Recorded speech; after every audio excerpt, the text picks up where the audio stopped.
Bismillah. Assalamualaikum warahmatullahi wabarakatuh. Waalaikumsalam warahmatullahi wabarakatuh. Innal hamdalillah nahmaduhu wa nasta'inuhu wa nastaghfiruh wa na'udzu billah min shururi anfusina wa min sayyiati a'malina. May yahdihillahu fala mudilla lahu wa may yudlil fala hadiya lahu. Asyhadu an la ilaha illallah wahdahu la syarika lahu wa asyhadu anna Muhammadan 'abduhu wa rasuluh. Ya ayyuhalladzina amanu taqullaha haqqa tuqatih ولا تموتن إلا وأنتم مسلمون يا أيها الناس اتقوا ربكم الذي خلقكم من نفس واحدة وخلق منها زوجها وبث منهما رجالا كثيرا ونساء واتقوا الله الذي تساءلون به والأرحام إن الله كان عليكم رقيبا يا أيها الذين آمنوا اتقوا الله وقولوا قولا سديدا يصلح لكم أعمالكم ويغفر لكم ذنوبكم ومن يطع الله ورسوله فقد فاز فوزا عظيما. ما بعد فإن أصدق الحديث كتاب الله وخير الهدي هدي محمد صلى الله عليه وسلم وشر الأمور محدثاتها وكل محدثة بدعة وكل بدعة ضلالة وكل ضلالة في النار. Para jamaah yang dimuliakan Allah Subhanahu wa taala, alhamdulillahilladzi bi ni'mati tatimmu shalihat. Segala puji bagi Allah yang dengan nikmat-nikmatnya terlaksana amal-amal saleh. Para jamaah yang dimuliakan Allah Subhanahu wa taala, pada pagi hari ini kita kembali melanjutkan kajian tauhid dari kitab Tauhid buah karya Syekh Muhammad At-Tamimi rahimahullahu ta'ala, yang pada kajian sebelumnya telah kita jelaskan bab tentang tidak bolehnya seorang menyembelih karena Allah di tempat yang biasa orang-orang musyrik menyembelih kepada selain Allah Subhanahu wa ta'ala. Artinya tidak dibenarkan seorang beribadah walaupun karena Allah, ikhlas karena Allah di tempat maksiat. Itu maknanya. Di tempat yang mengandung maksiat, apalagi maksiat tersebut adalah kesyirikan kepada Allah Subhanahu wa taala. Maka ini adalah sebesar-besar maksiat. Sebesar-besar maksiat dan dosa besar yang paling besar yang dilakukan oleh sebagian orang, wal'iyadzubillah, nas'alullah salamata wal afiyah. Para jamaah yang dimuliakan Allah Subhanahu wa taala, di pagi hari ini kita lanjutkan kembali bab yang ke-12 ya, berkaitan dengan dikatakan di sini oleh Syekh Muhammad Tamimi rahimahullah, bab minasyirki an-nazru li ghairillah. Beliau rahimahullah mengatakan kepada kita, bab termasuk dari perbuatan syirik yaitu bernazar kepada selain Allah Subhanahu wa taala. Ya, bernazar, ini sudah menjadi bahasa Indonesia, bahasa kita, ya, yakni nazar. Orang menyebutnya nazar atau nazar, ya gitu ya. Jadi kita akan jelaskan terlebih dahulu, walaupun pada kajian yang lalu telah kita jelaskan secara global saja tentang definisi nazar, hakikat dari nazar ya, atau hukum asal dari nazar, syarat-syarat nazar dan lain sebagainya. Baik, para jamaah yang dimuliakan Allah Subhanahu wa taala, apa itu nazar? Apa makna nazar? Definisi nazar adalah seorang hamba membebani dirinya ya dengan sesuatu yang tidak wajib karena Allah Subhanahu wa taala. Ini definisi yang saya bawakan ini yang diberikan oleh Syekh Muhammad bin Shalih Al-Utsaimin rahimahullahu taala. Beliau memberikan definisi nazar. Sekali lagi, nazar itu adalah ya, seseorang membebani dirinya. Lihat. Ya, seseorang membebani dirinya dengan sesuatu yang tidak wajib. Nah, ingat. dengan sesuatu yang tidak wajib karena Allah Subhanahu wa taala. Baik. Sekarang kita akan jelaskan sedikit tentang makna ini. Tadi dikatakan bahwa nazar itu adalah pembebanan ya kepada diri seorang hamba. Jadi seorang membebani dirinya. Lihat ya. Jadi inilah hakikat dari nazar, yakni suatu pembebanan. Jadi betul-betul beban betul sebenarnya nazar ini sebenarnya. Nah, nanti kita akan kaitkan dengan hukum asal dari nazar. Ya, hukum asal dari nazar. Ya, jadi sekali lagi, seseorang itu membebani dirinya ya dengan sesuatu yang tidak wajib. Ingat di sini tidak wajib. Nah, kalau seseorang ternyata membebani dirinya dengan yang wajib, maka ini bukan nazar. Tidak dianggap nazar. Ya, tidak dianggap apa? Nazar. Contoh begini. Ini seorang anak muda misal, anak muda mengatakan, kalau saya lulus ujian, saya bernazar sholat 5 waktu. Nah, ini apa-apaan seperti ini. Jadi, ya, mau lulus atau tidak lulus, tetap wajib sholat 5 waktu. Nggak ada kaitannya dengan kelulusan atau ketidaklulusan. Kan begitu. Karena ini wajib dikerjakan. Atau misalnya lagi, ya, seorang berkata, kalau saya sukses, ya, bisnis ini, saya akan berbakti kepada orang tua. Nah, ini juga tentu tidak dibenarkan. Karena tidak ada hubungan antara bisnis dengan berbakti kepada orang tua. Artinya, birrul walidain, berbakti kepada orang tua itu adalah kewajiban. Ya, bukan yang sunat. Wajib dia. Maka tidak boleh dinazarkan. Nah, jadi sekali lagi, seorang ya membebani ya dirinya gitu ya. Seorang membebani dirinya dengan sesuatu yang tidak wajib karena Allah Subhanahu wa taala. Ingat, karena Allah Subhanahu wa taala. Jadi betul-betul dialamatkan kepada Allah. Karena nazar ini bagian dari ibadah. Nanti kita akan lihat dari dalil ya, mengapa kok dikatakan nazar itu bagian dari ibadah.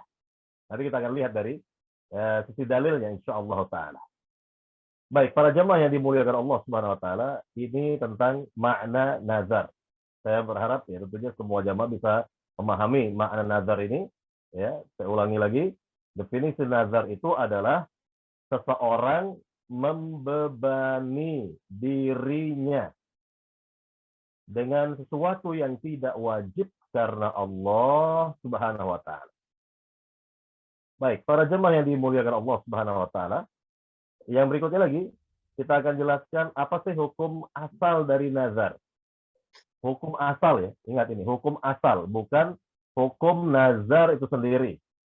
Kita bicara sekarang hukum asal dari nazar itu. Dalam hal ini, para ahli ilmu, para ulama berbeda pandangan. Ada dua pendapat dari mereka. Pendapat yang pertama mengatakan makruh hukumnya. Pandangan yang kedua mengatakan haram hukumnya ya dari asal nazar itu sendiri. Nah, sekarang kok yang satu mengatakan makruh, yang lain mengatakan haram justru ya. Apa sih dasarnya? Dasarnya satu dalil dari Nabi yang mulia sallallahu alaihi wasallam ya. Apa kata Nabi yang mulia? Kata Nabi sallallahu alaihi wasallam, la ya'ti bi khairin wa innama yustakhraju bihi minal bakhil, kata Nabi. Bahwa nazar itu, kata Nabi, umumnya tidak memberikan kebaikan, tidak mendatangkan kebaikan. Karena nazar itu ya berasal atau keluar dari orang yang pelit, ya, dari orang yang kikir, orang yang bakhil, kata Nabi. Nah, coba kita perhatikan. Contoh, ya dari sabda Nabi ini kok dikatakan nazar itu berasal dari orang yang bakhil, orang yang pelit, orang yang kikir, gitu ya. Contoh, misal ada orang selama hidupnya sehat, dia tidak pernah bersedekah, tidak pernah membantu orang dan seterusnya, ya. Kemudian datanglah sakitnya. Pada saat ia sakit, dia bernazar, kalau saya sembuh, nah ini dia pernyataan orang ini, kalau saya sembuh, saya bernazar untuk bersedekah, berinfak, mengeluarkan zakat, ya, bangun ini, bangun itu, dan lain sebagainya. Banyak berbuat kebaikan. Iya kalau sembuh. Kalau tidak, berarti bagaimana? Tidak pernah berarti. Ya, tidak pernah dia berbuat kebaikan, kan begitu. Artinya di sini, kalau seorang itu ingin berbuat baik, janganlah dinazarkan. Jangan pernah dinazarkan selama hidup di dunia ini. Maka, kalau kita telah mengetahui dari pandangan-pandangan ulama, yang satu mengatakan makruh hukum asal nazar, yang lain mengatakan haram bahkan, maka dapat disimpulkan bahwa yang terbaik selama kita hidup di dunia tidak bernazar. Ingat, selama kita hidup di dunia, sekali-kali tidak bernazar. Berbuat kebaikanlah. Berbuat kebaikan ini itulah. Dan jangan dikait-kaitkan dengan nazar. Jangan pernah bernazar. Nah, ini kalau kita pahami ya, tentang hukum asal dari nazar itu sendiri. Ya, jadi kalau ingin berbuat A, B, C, D, dan seterusnya dari kebaikan-kebaikan, silakan berbuat kebaikan. Ya, yakni jangan dikait-kaitkan dengan nazar. Kalau begini, kalau begitu, saya bernazar akan begini, akan begitu. Tidak. Nah, ini kalau kita pahami dari hukum asal dari nazar itu sendiri. Tetapi kalau ya, seorang misalnya sudah terlanjur nazar dan memenuhi syarat-syarat nazar, maka wajib dipenuhi. Nah, sekarang kita bicara apa? Kita akan jelaskan syarat-syarat nazar itu sendiri. Apa itu syarat-syarat nazar? Syarat yang pertama, ta'atan lillah, dalam rangka ketaatan kepada Allah. Jadi nazar itu sendiri ya mengandung ta'ah lillah, ketaatan kepada Allah. Artinya tidak boleh seorang bernazar itu mengandung maksiat, apalagi nazar yang mengandung syirik. Nah, ini ada di antara orang nazarnya itu mengandung kemaksiatan, ya.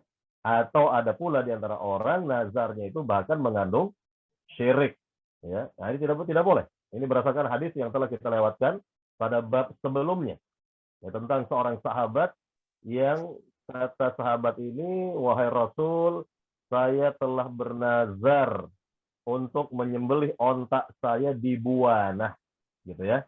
Kemudian Nabi bertanya di sini, apakah Buanah itu ya tempat biasa orang-orang musyrik merayakan hari-hari agama mereka?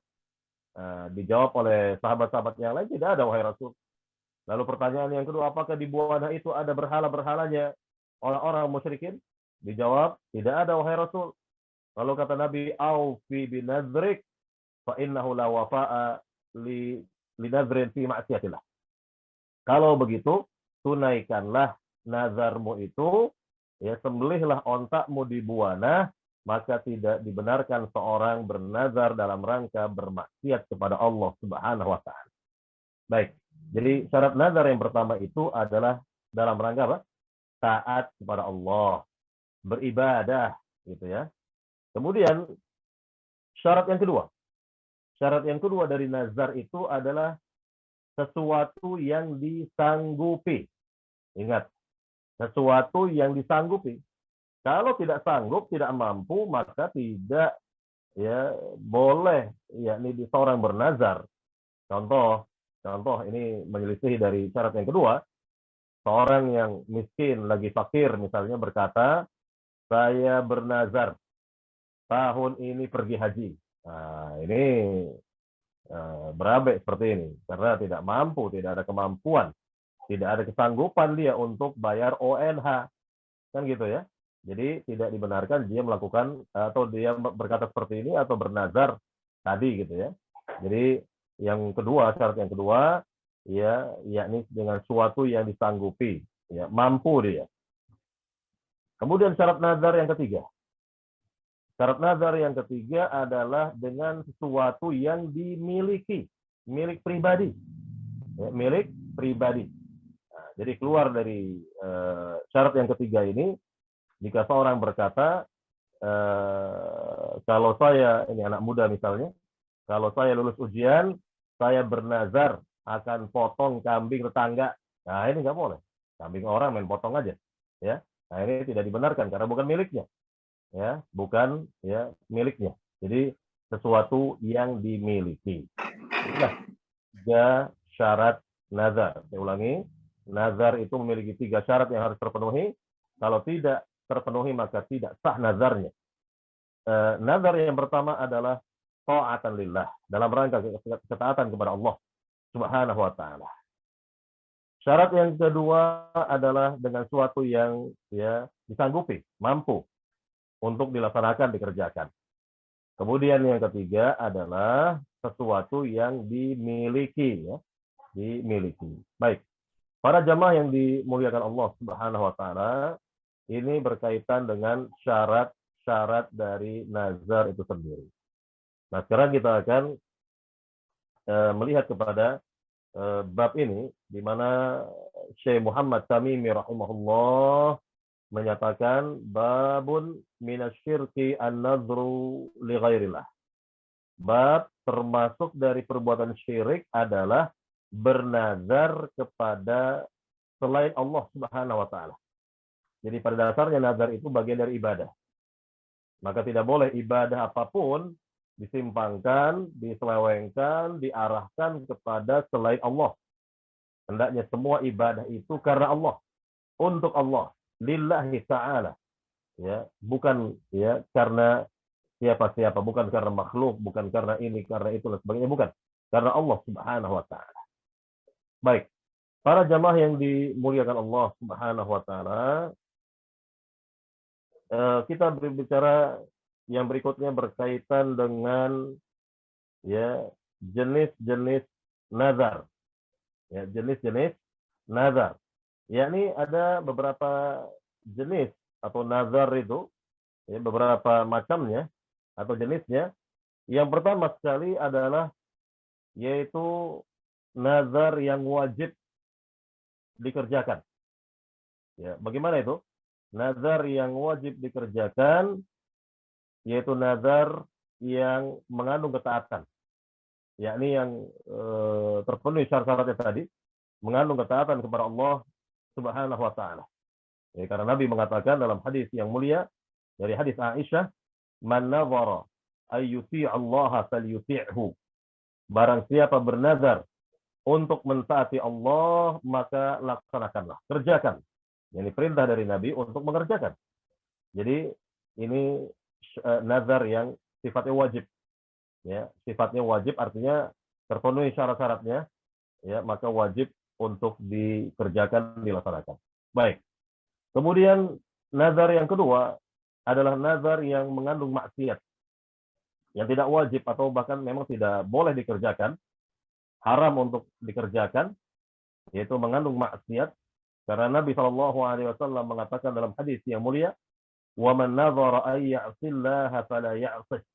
Barang siapa bernazar dalam rangka bermaksiat kepada Allah, maka tidak boleh ditunaikan, tidak boleh dikerjakan. Atau dalam riwayat yang lain dikatakan oleh Rasul, fa innahu la wafa'a li nazrin fi ma'siyatillah. Sungguhnya tidak boleh dikerjakan nazar yang mengandung maksiat kepada Allah Subhanahu wa taala. Baik. Para jemaah yang dimuliakan Allah Subhanahu wa taala, kemudian nazar yang ketiga, jenis nazar yang ketiga yaitu nazar yang mubah. Artinya boleh dikerjakan, boleh ditinggalkan, yakni yang nazar yang mengandung sumpah. Ya, mengandung apa? Sumpah. Ya. Misalnya yakni seorang bernazar begini. Saya bernazar untuk memakai baju ini. Misalnya, baju ya yang baru dibeli misalnya. Misal, ya, maka yang seperti ini adalah seperti orang bersumpah, artinya dia boleh mengerjakan, ya, dan jika tidak mengerjakan maka wajib untuk yakni membayar denda atau kafarat. Nah, yang nanti kita akan jelaskan kafaratnya atau dendanya. Ya, jadi orang yang bisa menunaikan nazar ya karena suatu hal, ya, maka dia wajib yakni membayar atau menebus, ya, atau melakukan kafarat atau membayar kafaratnya atau tebusannya yang nanti kita akan jelaskan, ya, yang mana kafaratnya itu terdapat dalam surat Al-Maidah. Al-Maidah ayat 89. Nanti kita akan jelaskan, ya. Nah, ini nazar yang ketiga, ya, nazar yang ketiga.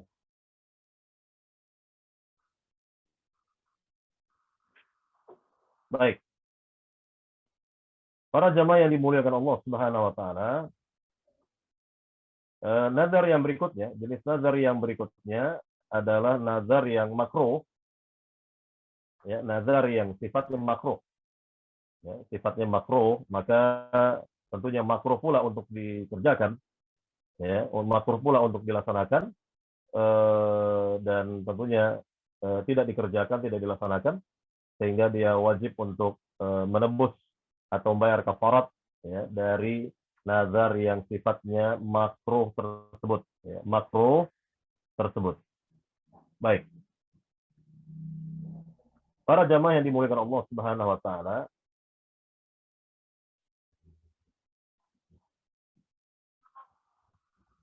nah ini berkaitan dengan macam-macam nazar, ya. Macam-macam nazar yang telah dijelaskan oleh para ahli ilmu, para ulama. Ada yang sifatnya wajib, yakni wajib untuk dikerjakan, sekali lagi. Ada yang sifatnya haram untuk dikerjakan, ada yang sifatnya mubah, ya, boleh dikerjakan, ya, atau juga ditinggalkan, maka wajib bayar kafarat atau tebusan. Kemudian ada yang sifatnya makruh, sifatnya makruh maka tidak dikerjakan, tinggal dibayar dengan kafarat atau tebusannya. Nah, sekarang kita akan jelaskan apa itu tebusan, apa kafaratnya jika seorang tidak bisa mengerjakan nazarnya. Nah, tadi telah disyaratkan yang terdapat dalilnya dalam surat Al-Maidah ayat 89. Di dalam ayat tersebut tertera ada 4 jenis, ya, tebusannya atau kafaratnya. Yang pertama adalah, ya, yang pertama yaitu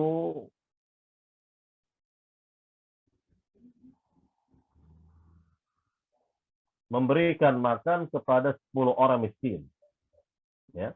Memberikan makan kepada 10 orang miskin. Ini yang pertama. Atau yang kedua, ini, ya, pilihan yang kedua adalah atau memberikan baju kepada 10 orang miskin. Artinya mungkin dari sisi nilai lebih tinggi, ya, dari yang pertama. Kalau makan mungkin satu bungkus, ya, kita nilai misalnya 20.000 misal kali 10, ya, 200.000. Tapi baju lebih, ya, tinggi lagi nilainya dari itu semua, dari makanan tadi. Atau yang ketiga, pilihan yang ketiga adalah tahriru raqabah, memerdekakan seorang budak. Nah, ini lebih tinggi lagi nilainya, harganya, ya, budak, ya, sekian, ya. Di zaman dahulu ada namanya pasar budak.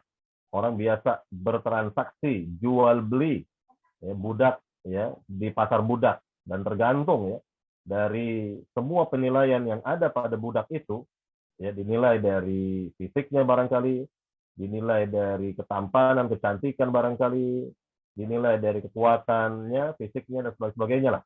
Intinya itu semua berpengaruh dari harga budak tersebut. Dan yang keempat, nah ini yang paling mudah untuk dikerjakan, artinya kalau untuk seorang yang memang tidak mungkin, ya, di zaman sekarang memerdekakan budak, atau tidak sanggup karena miskin untuk memberi makan kepada 10 orang miskin, apalagi memberi pakaian kepada 10 orang miskin, maka kafaratnya atau tebusannya itu adalah yang keempat. Ya, jatuh pada yang keempat, yaitu puasa 3 hari. Nah, ini boleh berturut-turut atau tidak berturut-turut. Intinya 3 hari.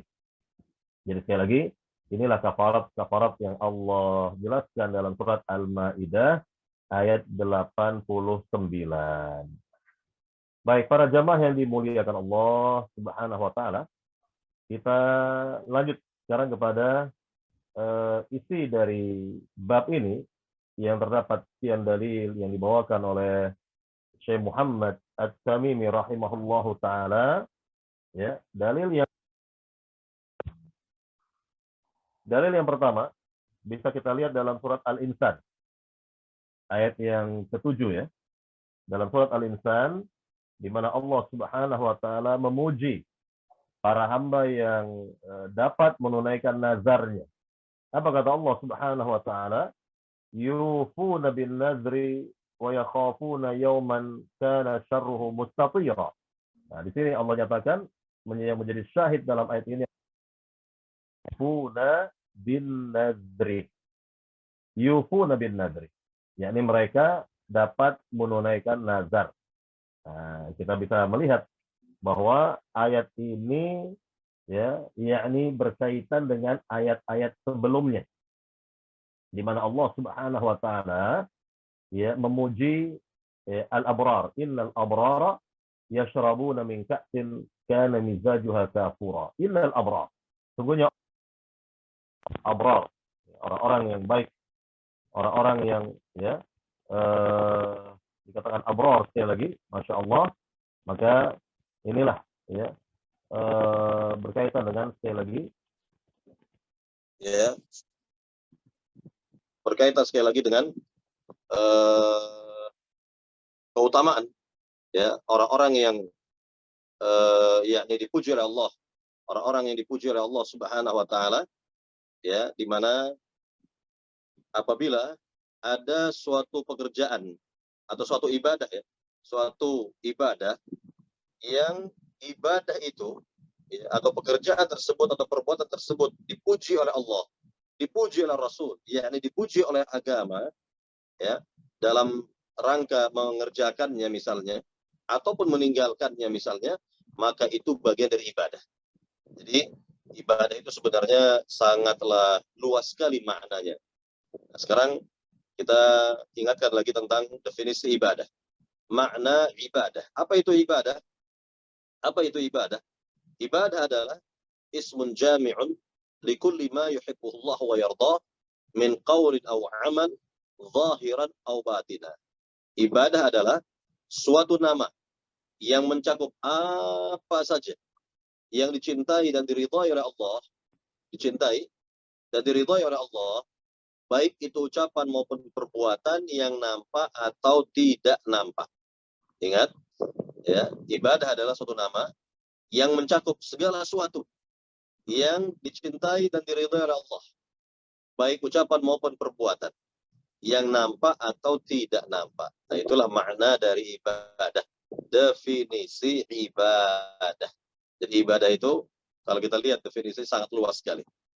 Ya, jadi sangat luas sekali. Maka di antara ya juga pengertian dari ibadah juga adalah yakni suatu urusan atau perbuatan atau pekerjaan yang dipuji oleh agama, dipuji oleh Allah dan Rasulnya, ya, atau dipuji oleh orang yang mengerjakannya, ya, maka juga bagian dari ibadah.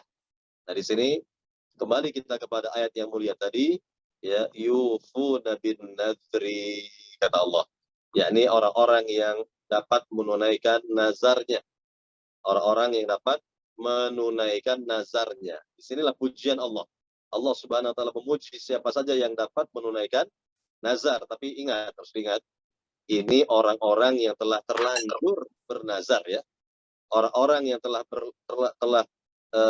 sekali lagi terlanjur bernazar, kemudian memenuhi syarat-syarat nazar, lalu dikerjakan, ditunaikan nazarnya, ikhlas karena Allah, maka pujian Allah lah yang ia dapat, yang mendapatkan pahala dari Allah Subhanahu wa taala.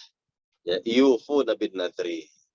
Ya, dan orang-orang yang dapat menunaikan nazar mereka. Jadi karena nazar itu ya, pelakunya dapat pujian Allah Subhanahu wa taala, maka jelas ya, ini bagian dari ibadah dan pelakunya akan mendapatkan pahala dari Allah Subhanahu wa taala kalau betul ia kerjakan ikhlas karena Allah Subhanahu wa taala. Baik, para jamaah yang dimuliakan Allah Subhanahu wa taala, inilah berkaitan dengan yakni nazar karena Allah Subhanahu wa taala dan ia bagian dari ibadah. Maka jika ada orang misalnya bernazar kemudian dialamatkan kepada selain Allah Subhanahu wa taala, misalnya begini. Seorang mengatakan saya bernazar ya untuk menyembelih ya hewan sembelihan ini ya karena Syekh Abdul Qadir Jailani atau untuk Syekh Abdul Qadir Jailani. Nah, tidak benar. Ya, Syekh Abdul Qadir Jailani telah wafat di masanya dahulu. Ia adalah orang saleh ya dan tidak dibenarkan seorang bernazar kepada selain Allah Subhanahu wa taala. Ya, atau misalnya saya bernazar untuk ya melakukan ABCD untuk wali fulan, untuk kiai fulan yang telah meninggal, untuk ya, siapa sajalah yang disebutkan yang telah wafat, ya yang tergolong dari orang saleh, ya maka jelas ini merupakan syirkun billah, ya perbuatan syirik kepada Allah Subhanahu wa taala wal iyadzu billah. Nasallallahu salamata wal afiyah. Baik para jamaah yang dimuliakan Allah Subhanahu wa taala, ya ini dalil yang pertama yang dibawakan oleh Syekh Muhammad Tamimi dalam bab ini, ya dalam bab ini. Kemudian bisa kita lihat dalil berikutnya, ya dalil yang berikutnya yang terdapat dalam surat Al-Baqarah ya, ayat 270. Dalam surat Al-Baqarah ayat 270 di mana Allah Subhanahu wa taala berfirman, "Wa ma anfaqtum min nafaqatin aw nadhartum min nadhrin fa innallaha ya'lamu."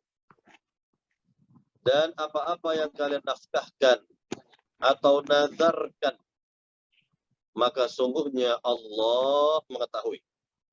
Maka sungguhnya Allah itu mengetahui. Wa ma anfaqtum min nafaqatin aw nadhartum min nadhrin fa innallaha ya'lamu. Nah, di sini para jamaah yang dimuliakan Allah Subhanahu wa taala, Allah nyatakan Allah mengetahui.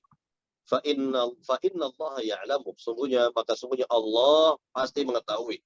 Artinya bahwa nazar itu bagian dari ibadah karena Allah memperhatikan, Allah melihatnya, Allah mengetahui apa yang ada di hati si hamba ketika bernazar.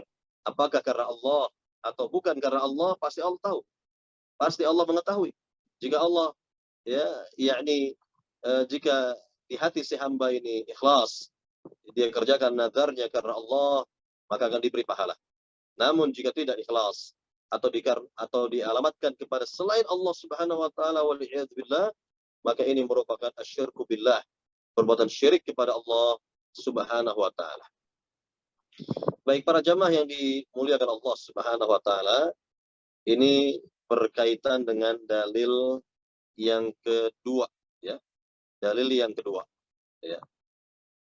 Ya. Jadi sekali lagi Allah nyatakan dalam ayat yang mulia ini, wa ma anfaqtum min nafaqatin aw nadhartum min nadhrin fa innallaha ya'lamu.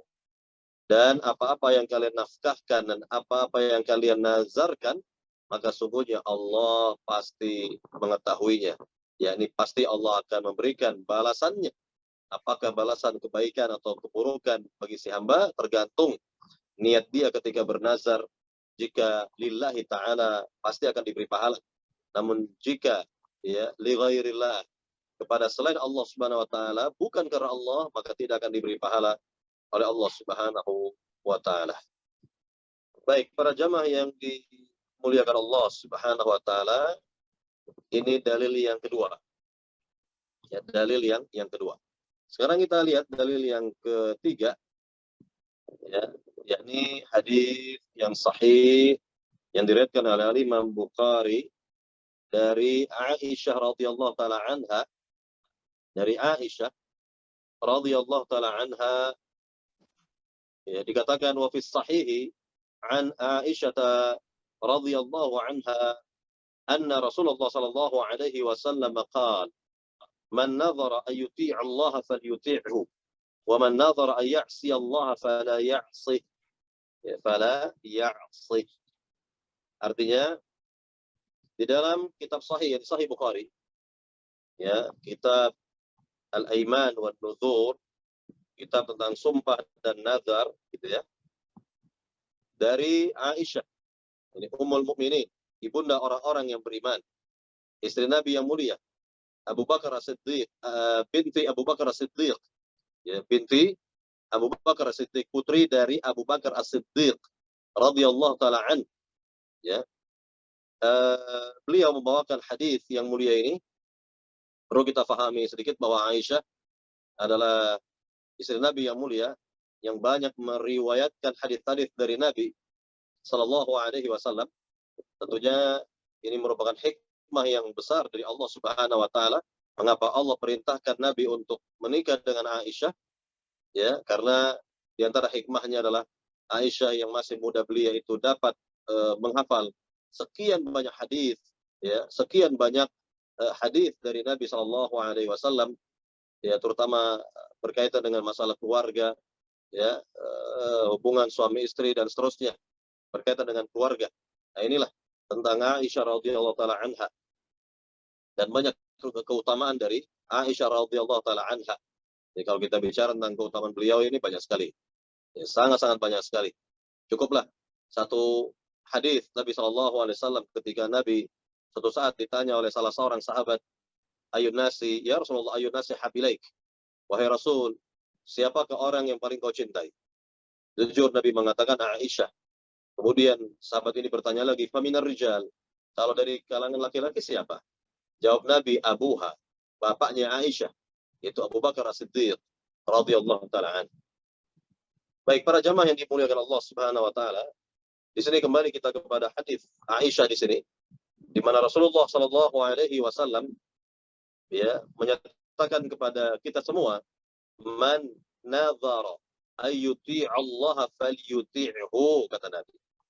Barang siapa bernazar dalam rangka ketaatan kepada Allah, maka kerjakanlah, laksanakanlah. Ingat yang pertama bahwa ini bagian dari syarat, ya, dari syarat nazar itu sendiri, yaitu ta'atan lillah, dalam rangka taat kepada Allah Subhanahu wa taala.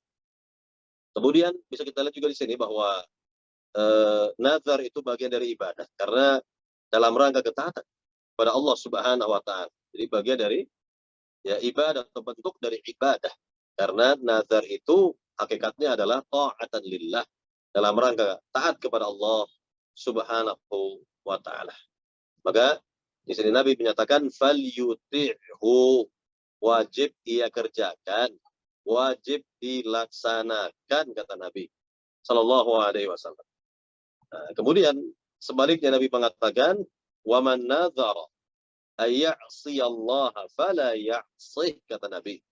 Namun barang siapa bernazar dalam rangka bermaksiat, ingat, dalam rangka bermaksiat kepada Allah Subhanahu wa taala, tidak boleh dilaksanakan, tidak boleh dikerjakan, kata Nabi Sallallahu Alaihi Wasallam. Jadi ini tentang, ya, yakni nazar yang mengandung maksiat, ya, nazar yang mengandung maksiat artinya haram untuk dikerjakan, ya, nazar yang sifatnya haram, yakni haram untuk dilaksanakan, yaitu, ya, yang mengandung kemaksiatan, apalagi jika mengandung kesyirikan. Karena kalau sudah mengandung kesyirikan, ini maksiat yang lebih besar, maksiat yang sangat besar sekali. Tidak dibenarkan seorang bernazar, ya, yang mengandung syirik kepada Allah Subhanahu wa taala. Maka Nabi katakan fala ya'si, maka tidak boleh dikerjakan, tidak boleh dilaksanakan. Ini yang mengandung maksiat secara umum, apalagi kalau mengandung asyirku billah, kesyirikan kepada Allah Subhanahu wa taala. Karena memang masih kita lihat, ya, di zaman sekarang, jangankan berkaitan dengan nazar, ya, orang bersumpah saja, ya, ini mirip-mirip dengan nazar, artinya orang yang bersumpah saja terkadang sumpahnya itu tanpa dia sadari, tanpa dia fahami, ya, karena orang awam tentunya, mengandung syirik. Contoh banyak, atau kadang kita dengar begini, seorang bersumpah dengan ucapan apa? Demi Allah, demi Rasulullah. Ini tidak boleh, ya, karena sumpah itu atas nama Allah saja, titik. Tidak boleh atas nama makhluk, tidak boleh atas nama malaikat, tidak boleh atas nama Rasul atau seorang Nabi, apalagi yang lain, apalagi di bawah mereka, ya. Ya, demi Allah. Nah, begitu. Itu sumpah yang benar. Wallahi, billahi, tallahi. Nah, itu maknanya demi Allah, begitu. Atau demi pemilik Ka'bah, wa rabbul Ka'bah. Demi pemilik Ka'bah ini juga boleh. Karena pada dasarnya yang memiliki Ka'bah hanyalah Allah. Hanyalah Allah, ya. Hanyalah Allah. Baik. Jadi bersumpah itu adalah dengan nama Allah, bukan dengan nama makhluk. Yang boleh bersumpah dengan nama makhluk hanya Rabbul Alamin, hanya Allah saja. Karena banyak ayat-ayat Al-Quran yang di dalamnya mengandung sumpah, ya, yakni dengan nama makhluk. Misalnya wal asri, demi waktu. Allah bersumpah dengan waktu. Lihat.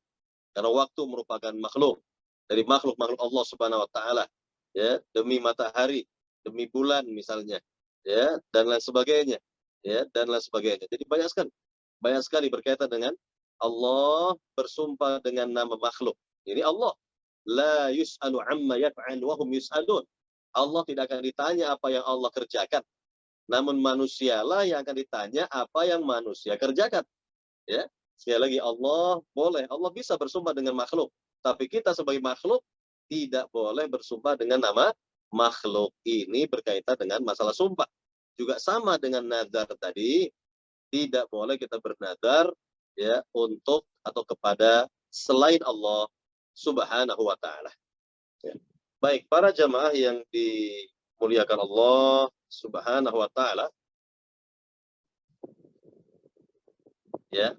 Jadi kalau tadi dikatakan barang siapa bernazar untuk ketaatan atau dalam rangka taat kepada Allah, maka wajib dikerjakan. Sekarang apa makna dari ketaatan? Ya, apa makna ketaatan itu? Apa makna ketaatan? Makna dari ketaatan itu adalah muwafaqatul amri, ya, yaitu, ya, selaras atau sesuai dengan, ya, perintah Allah Subhanahu wa taala atau perintah agama, gitu ya. Jadi ketaatan, ya, suatu itu disebut dengan ketaatan, ya. Ketaatan yakni bernilai ibadah jika sesuai dengan perintah agama. Jika sesuai dengan apa yang dikehendaki Allah dan Rasulnya, maka itulah ketaatan namanya. Itulah ketaatan dalam, ya, definisi agama ini. Muwafaqatul amri, ya. Jadi orang yang dikatakan sedang berbuat taat atau ketaatan begitu, ya, tentunya sekali lagi dia sesuai, ya, atau selaras dengan apa yang dikehendaki Allah dan Rasulnya Shallallahu Alaihi Wasallam. Itu namanya taat, ya, dalam konteks agama, ya. Baik, para jemaah yang dimuliakan Allah Subhanahu Wa Taala, ya, sekali lagi berkaitan dengan masalah yakni nazar, ya. Sekali lagi dalam masalah nazar, maka perlu diperhatikan, sekali lagi kita perhatikan tentang hukum asal dari nazar itu sendiri. Kalau, ya, yakni kita ingin berbuat baik, berbuat amal saleh, berbuat ketaatan apa saja, maka kerjakanlah segera. Tidak dikait-kaitkan dengan nazar, ya. Jadi sekali lagi, selama kita hidup di dunia, yang terbaik adalah tidak bernazar. Itu yang terbaik. Ya, itu yang terbaik, tidak bernazar. Tapi kalau seorang sudah terlanjur bernazar, kemudian memenuhi syarat-syarat nazar itu sendiri, ya, dalam rangka taat kepada Allah, suatu yang disanggupi dan suatu yang dimiliki, maka wajib ditunaikan, sehingga Allah nanti akan memuji dan memberikan pahala bagi hamba yang dapat menunaikan nazarnya itu. Yufuna bin nadri, dan orang-orang yang menunaikan nazar mereka. Man nazara ayyuti' Allah falyuti'hu, barang siapa bernazar dalam rangka taat kepada Allah, hendaknya dia kerjakan, hendaknya dia laksanakan. Baik, para jamaah yang dimuliakan Allah Subhanahu wa taala, ya, ini sekali lagi berkaitan atau hukum-hukum yang berkaitan dengan masalah nazar, ya, nazar. Baik, para jamaah yang dimuliakan Allah Subhanahu wa taala, sebaiknya kita memasuki bab yang berikutnya insyaallah, bab yang ke-13 ya. Bab yang ke-13 ini juga bisa kita jelaskan pada pagi hari ini. Apa itu bab yang ke-13? Bab yang ke-13 dikatakan oleh Syekh Muhammad At-Tamimi rahimahullah adalah babun minasyirki al-isti'adzatu bi ghairillah. Bab termasuk dari perbuatan syirik yaitu al-isti'adzah, minta perlindungan. Ingat, minta perlindungan ya kepada selain Allah Subhanahu wa taala. Ya, kepada selain Allah Subhanahu wa taala. Ya. Baik. Mungkin ada beberapa istilah yang mirip-mirip ya, yang perlu kita fahami, kita bedakan. Yang pertama al-isti'adzah. Isti'adzah artinya meminta perlindungan. Yang kedua ya, istilahnya adalah al-isti'anah, minta bantuan, minta pertolongan. Dan yang ketiga al-istighatsah. Al-istighatsah artinya minta bantuan atau pertolongan dalam keadaan yang sangat-sangat terjepit, sangat-sangat sulit. Itu namanya al-istighatsah. Al-istighatsah. Ya, berdoa seorang misalnya dalam keadaan yang sangat terjepit, sangat sulit, maka doa itu namanya istighatsah. Istighatsah. Doa itu namanya istighatsah. Jadi ada 3 istilah yang perlu kita bedakan ya. Sekali lagi, yang pertama al-isti'adzah. Isti'adzah itu artinya meminta perlindungan. Yang kedua al-isti'anah. Al-isti'anah itu minta apa? Ya, bantuan, pertolongan, gitu ya. Dan yang ketiga adalah al-istighatsah. Istighatsah, minta bantuan, pertolongan dalam keadaan yang sangat terjepit. Kalau isti'anah, minta bantuan atau pertolongan dalam keadaan yang tidak terjepit. Ya, minta bantuan juga, pertolongan juga, namun bukan dalam keadaan yang sangat-sangat terjepit, sangat-sangat sulit. Kalau sangat-sangat sulit, sangat-sangat terjepit, ada namanya istighatsah. Istighatsah. Ini Nabi pernah beristighatsah sebelum terjadi perang Badar. Ya. Terjadi perang yang pertama, perang perdana, ya, perang besar perdana dalam sejarah Islam, yaitu Nabi beristighatsah seorang diri. Nabi beristighatsah, yang istighatsah Nabi ini disaksikan oleh Abu Bakar As-Siddiq radhiyallahu taala an, dan Allah Subhanahu wa taala bantu ya, tolong umat Islam ya pada saat perang Badar dengan cara Allah adalah mengirimkan pasukan langit, pasukan malaikat dari langit yang dipimpin oleh malaikat Jibril alaihi salam. Ya, nah inilah berkaitan dengan istighatsah Nabi sallallahu alaihi wasallam. Nah, kembali di sini kepada judul dari bab, ya, judul dari bab begitu ya, yaitu minasyirki, babun minasyirki al-isti'adzatu bi ghairillah.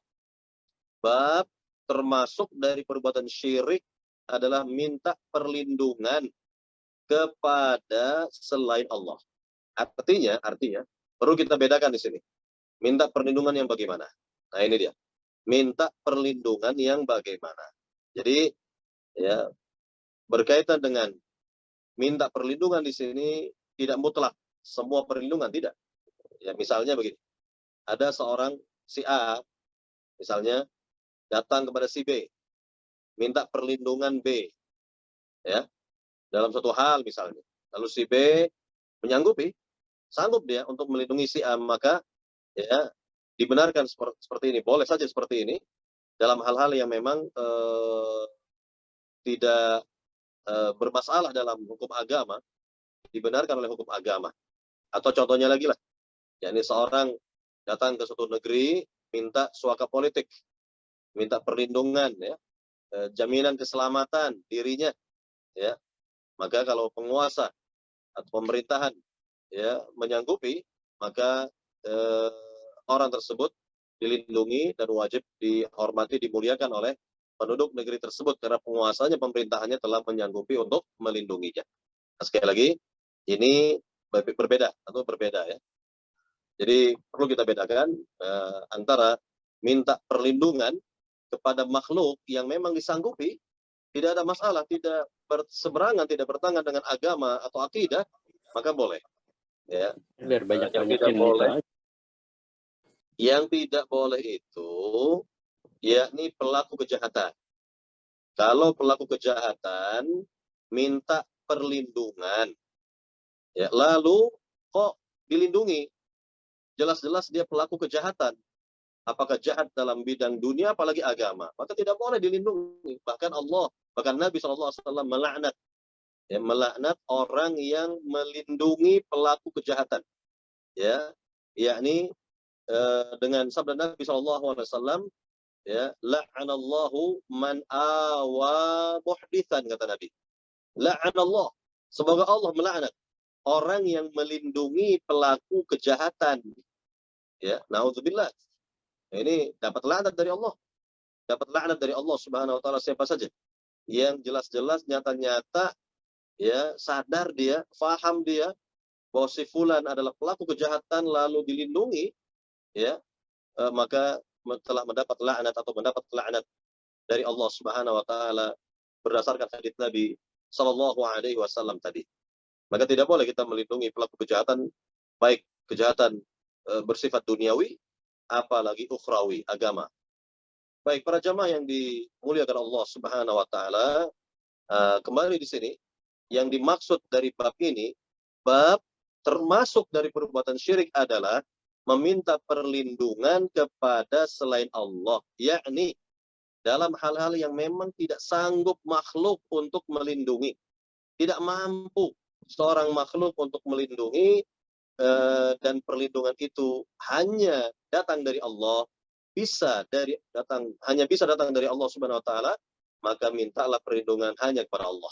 Mintalah perlindungan hanya kepada Allah Subhanahu wa taala, ya, bukan kepada, ya, makhluk.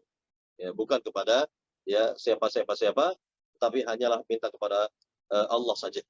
Nah, inilah berkaitan dengan judul bab ini dibawakan oleh Syekh Muhammad Tamimi, karena memang di dunia ini masih ada, ya, di antara orang-orang kok minta perlindungannya kepada jin dalam masalah ini itu, misalnya minta perlindungannya kepada mayit, kepada orang yang sudah meninggal dalam masalah A, B, C, D dan seterusnya, yang memang tidak bisa untuk dikerjakan oleh mayit, ya, tidak sanggup dia, atau minta perlindungan kepada siapa begitu dari makhluk yang memang tidak dapat, ya, dilakukan kecuali oleh Allah saja.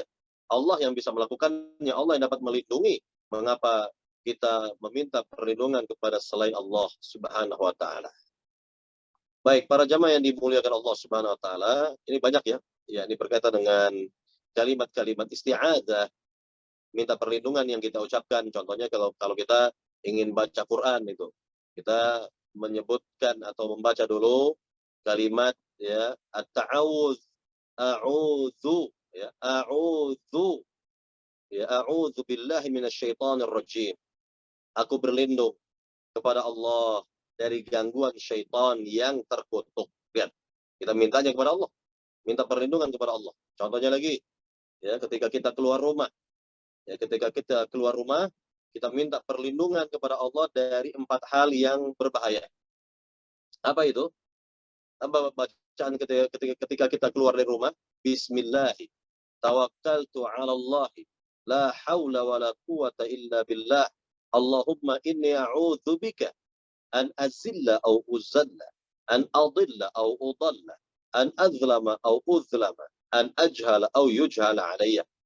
Ya, bismillah, dengan menyebut nama Allah yang tiada daya dan kekuatan kecuali hanya dari Allah, ya. Aku memohon perlindungan kepada Allah dari menggelincirkan orang atau digelincirkan oleh orang lain. Ini satu. Yang kedua, dari apa? Dari menyesatkan orang atau disesatkan oleh orang lain. Yang ketiga, dari menzalimi orang atau dizalimi oleh orang lain. Dan yang keempat, dari membodohi orang atau dibodoh-bodohi oleh orang lain. Ingat ini. Ini kalau kita keluar dari rumah, pergi, ya, keluar dari rumah, pergi kemana begitu, ingat doa ini, baca doa ini, ya. Bismillahi tawakkaltu 'ala Allahi, la haula wala quwata illa billah. Tambahin lagi, Allahumma inni a'udzubika an azilla au uzalla an adilla au udalla an azlama au uzlama an ajhala au yujhala alayya. Jadi minta perlindungan dari empat. Minta perlindungan dari empat keburukan. Dari ketergelinciran, ya, dari penyesatan, dari kezaliman, dari pembodohan.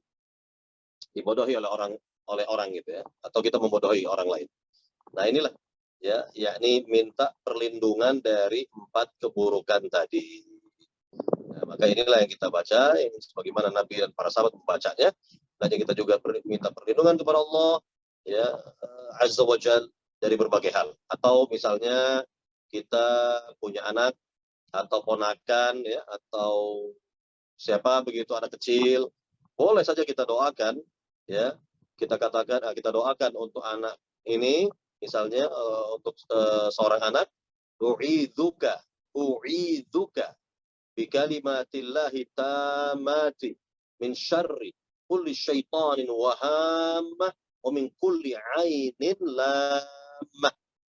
Aku memohon perlindungan kepada Allah untukmu, ya, dengan kalimat-kalimat Allah yang sempurna, yakni dengan Al-Quran. Dengan kalimat-kalimat Allah yang sempurna dari apa? Dari gangguan syaitan, dari binatang yang berbahaya, dan dari pandangan mata orang yang dengki, orang yang hasad. Ya, kita doakan anak, ponakan, ya, atau mungkin cucu atau siapa saja boleh dari anak-anak itu, u'idzuka, ya. Kalau anaknya laki perempuan, u'idzuki. Kalau anak itu 2 orang, u'idzukuma. Kalau anaknya banyak, lebih dari 3 atau lebih, u'idzukum. U'idzukum, ya. Bikalimatillahi tammati min syarri kulli syaitanin wahammah wa min kulli ainin lamah. Nah, begitu kira-kira doa dari Nabi SAW, ya, agar Allah melindungi anak dari berbagai macam kejahatan, dari kejahatan setan, dari kejahatan binatang yang berbahaya, dan dari kejahatan mata orang yang hasad atau dengki. Baik, para jamaah yang dimuliakan Allah Subhanahu wa taala, ya. Nah, ini tentunya berkaitan dengan minta perlindungan. Sekali lagi, ini harus dirinci, ya. Minta perlindungan yang bagaimana? Kalau minta perlindungan yang memang makhluk, ya, seorang sanggup, memang mampu melindungi, boleh saja, ya, kita minta perlindungannya, ya. Namun, ya, kalau perlindungan di situ bersifat sangat besar, ya, ini tidak bisa dilakukan oleh makhluk, ya, siapapun tidak bisa mengerjakannya, baik itu manusia, ya, apalagi jin misalnya, maka tidak boleh kita minta perlindungan kecuali hanya kepada Allah Subhanahu wa taala. Minta perlindungan kepada Allah Subhanahu wa taala. Baik, para jamaah yang dimuliakan Allah Subhanahu wa taala, ini berkaitan dengan perlindungan, ya, minta perlindungan. Nah, sekali lagi, judul dari bab ini dibawakan oleh Syekh Muhammad Tamimi, bab minasyirki al-isti'adzatu bi ghairillah. Bab termasuk dari perbuatan syirik adalah minta perlindungan kepada selain Allah Subhanahu wa taala. Sekarang kita akan lihat dalil yang pertama di sini dibawakan oleh Syekh Muhammad At-Tamimi rahimahullah taala, ya. Apa itu? Wa qaulullah ta'ala, dan firman Allah Subhanahu wa taala, ini terdapat dalam surat Al-Jin, ya. Terdapat dalam surat Al-Jin ayat yang ke-6. Ayat yang ke-6. Di mana Allah Subhanahu wa taala berfirman dalam ayat yang mulia ini, wa annahu kana rijalun minal insi ya'udzuna birijalin minal jinni fazaduhum rahaqa. Yang artinya, dan bahwasanya ada beberapa laki-laki dari manusia meminta perlindungan kepada laki-laki dari bangsa jin. Maka jin-jin itu menambah bagi mereka dosa dan kesalahan. Ya, justru menambahkan dosa dan kesalahan. Wal'iyadzubillah. Nas'alullah salamata wal'afiyah. Baik, para jamaah yang dimuliakan Allah Subhanahu wa taala. Ini kita berada di zaman modern. Di zaman yang serba canggih pada dasarnya dibandingkan dengan zaman-zaman terdahulu. Ya, pertanyaannya, kok masih ada? Kok masih ada di zaman canggih modern ini? Sebagian manusia, sebagian orang-orang itu minta perlindungannya kepada bangsa jin, ya, kepada jin pantai selatan atau laut selatan yang namanya Nyi Roro Kidul misalnya, atau ya jin ini, jin itu dan lain sebagainya. Ya, misalnya juga, misal ini kebiasaan barangkali atau keyakinan sebagian orang kalau melintas jalan tertentu, ya pakai kendaraan, biasanya dinyalakan ya klaksonnya itu, ya dinyalakan klaksonnya dalam rangka apa? Dalam rangka permisi, numpang lewat, jangan diganggu, ya minta perlindungan juga pada dasarnya kepada bangsa jin yang diyakini menguasai daerah itu, ya jalan tersebut. Wal'iyadzubillah. Ini kebiasaannya orang-orang jahiliyah di masa dahulu. Kebiasaannya orang-orang musyrikin di masa dahulu. Ya, mereka biasa seperti itu, mereka melakukan hal-hal seperti ini, na'udzubillah. Nah, inilah yang dilakukan juga atau terwariskan kepada sebagian orang di zaman sekarang juga sama, namun dengan perbuatan yang agak berbeda, namun substansinya sama begitu ya, yaitu menyalakan klakson lah, inilah itulah, dalam rangka minta perlindungan katanya, jangan diganggu, numpang lewat dan lain sebagainya. Ini tidak benar. Ya, seperti ini tidak benar, ini syirik. Ini adalah ya yakni perbuatan asyirku billah wal iyadu billah. Baik, para jamaah yang dimuliakan Allah Subhanahu wa taala, sedikit kita lihat pada ayat yang mulia ini. Dikatakan dalam ayat yang mulia ini, wa annahu kana rijalun minal insi ya'udzuuna bi rijalin minal jin. Ya, artinya bahwa bangsa jin sama seperti bangsa manusia, ya mereka memiliki jenis kelamin, laki-laki dan perempuan. Ya, mereka juga sama dengan manusia beranak pinak. Mereka juga sama dengan manusia butuh makan, butuh minum. Mereka juga sama dengan manusia ya memerlukan tempat tinggal dan seterusnya. Mereka juga sama dengan manusia, yaitu memiliki hewan-hewan ternak. Ya, hewan-hewan ternak. Ya, mereka juga sama dengan manusia, ada yang beriman, ada yang kafir. Mereka juga sama dengan ya di kalangan kaum muslimin, ada muslim yang taat, ada muslim yang tidak taat. Mereka juga sama dengan kaum muslimin dalam berakidah, ada akidahnya salaf, ada jin yang akidahnya sufi, tasawuf, ya syiah, rafidah dan lain sebagainya. Ada jin yang ateis, ada jin yang macam-macam lah. Ada jin yang sukanya berbuat syirik, ya, berbuat bid'ah, berbuat maksiat dan lain sebagainya. Ini bermacam-macam. Nah, sekarang kalau ada yang bertanya, Ustaz, apa bedanya?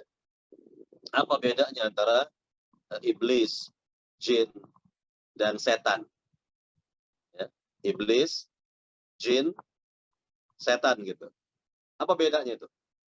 Yani iblis adalah abul jin, nenek moyangnya jin. Iblis adalah nenek moyang bangsa jin.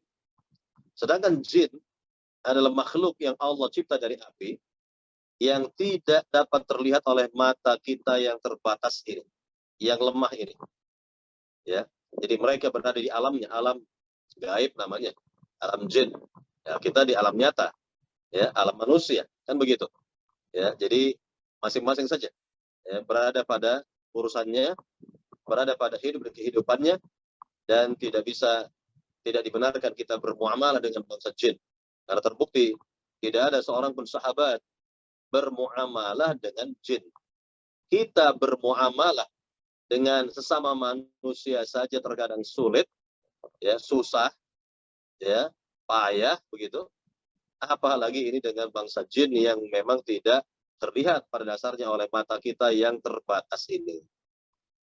Baik, para jemaah yang dimuliakan Allah Subhanahu wa taala, ini berkaitan dengan ya sedikit ya berkaitan dengan jin atau iblis ya tadi, nenek moyang bangsa jin, sedangkan jin adalah makhluk yang Allah cipta dari api, yang tidak dapat terlihat oleh mata kita. Ya, ada yang taat, ada yang tidak taat, dan seterusnya yang tadi telah disebutkan. Sedangkan setan adalah sifat bagi jin atau manusia yang jahat. Jadi kalau ada jin jahat, ada manusia yang jahat, maka disifati dengan setan atau syaitan. Makanya Allah nyatakan tentang tokoh-tokoh munafik, ya, tokoh-tokoh munafik di zaman Nabi dengan Allah nyatakan syayatin, setan-setan mereka itu, kata Allah. Mereka itu adalah setan-setan, kata Allah sendiri. Jadi Allah sendiri yang menjuluki mereka dengan ya julukan setan-setan. Ya, bisa kita lihat di awal-awal surat Al-Baqarah, Allah menyebutkan tokoh-tokoh orang-orang munafik dengan sebutan syayatin, setan-setan. Baik, para jamaah yang dimuliakan Allah Subhanahu wa taala, ya. Kita lihat di sini dalam ayat yang mulia ini kembali bahwa ada, kata Allah, di antara laki-laki ya golongan manusia meminta perlindungan kepada laki-laki dari golongan jin. Ya, apa yang terjadi? Ya, fazaduhum rahaqa, maka menambah bagi mereka dosa dan kesalahan justru. Ya, inilah kekeliruan yang dilakukan oleh sebagian orang, kok justru mereka mintanya itu kepada bangsa jin. Ya, perlu difahami bahwa manusia yang taat kepada Allah, ya hamba ya yang saleh atau manusia yang beriman, manusia yang bertauhid kepada Allah Subhanahu wa taala jauh lebih baik dari jin, ya, jauh lebih baik dari bangsa jin. Jauh lebih baik dari jin itu sendiri. Kenapa? Kenapa kok manusia yang saleh itu lebih tinggi kedudukannya, derajatnya dari bangsa jin? Pertama, kita sebutkan ya, yang pertama bahwa nenek moyang bangsa jin saja diperintah oleh Allah sujud kepada nenek moyang manusia itu Adam alaihissalam. Ini sudah menunjukkan bahwa bangsa manusia lebih mulia ya, dari jin, dari bangsa jin. Yang kedua, dasar yang kedua, bahwa seluruh para nabi, para rasul adalah manusia. Tidak ada dari bangsa jin. Ya, tidak ada dari bangsa jin. Jadi 124.000 maaf. 124.000 ya nabi manusia semua. Dari bangsa manusia semua. 315 rasul juga dari bangsa manusia semua. Jadi tidak ada dari bangsa jin. Tidak ada dari bangsa jin. Yang ketiga, dasar yang ketiga, seluruh ulama Islam, para perawi hadis, ya, dari kalangan sahabat, tabi'in dan seterusnya itu dari bangsa manusia, para imam-imam, para ulama, Imam Abu Hanifah, Imam Malik, Imam Syafi'i, Imam Ahmad bin Hanbal, Imam Bukhari, Imam Muslim, Imam Abu Daud, Tirmidzi, dan lain sebagainya. Semua para imam itu, para ulama itu dari kalangan manusia, dari bangsa manusia. Tidak ada ya di antara ulama kita berguru kepada seorang jin, tidak ada.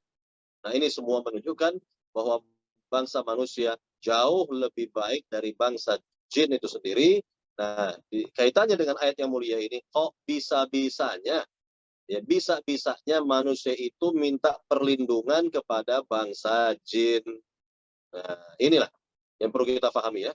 Contoh ketika Nabi Sulaiman, ini dalam Al-Quran bisa dilihat sendiri oleh para jamaah, tatkala Nabi Sulaiman meminta ya kepada para pembesar kerajaannya ketika itu. Para pembesar kerajaannya itu dari bangsa manusia, dari bangsa jin ada. Ya, siapa di antara kalian yang sanggup membawa singgasana Ratu Yaman, Ratu Balqis ke hadapanku? Apa kata jin Ifrit? Saya mampu datangkan singgasana ratu itu sebelum engkau bangkit atau bangkit dari dudukmu, dari singgasanamu, wahai Nabi Sulaiman. Kan begitu. Nah, ketika itu ada seorang dari ahli kitab mengatakan, saya sanggup datangkan singgasana Ratu Yaman sebelum matamu berkedip, wahai Raja, wahai Nabi Sulaiman.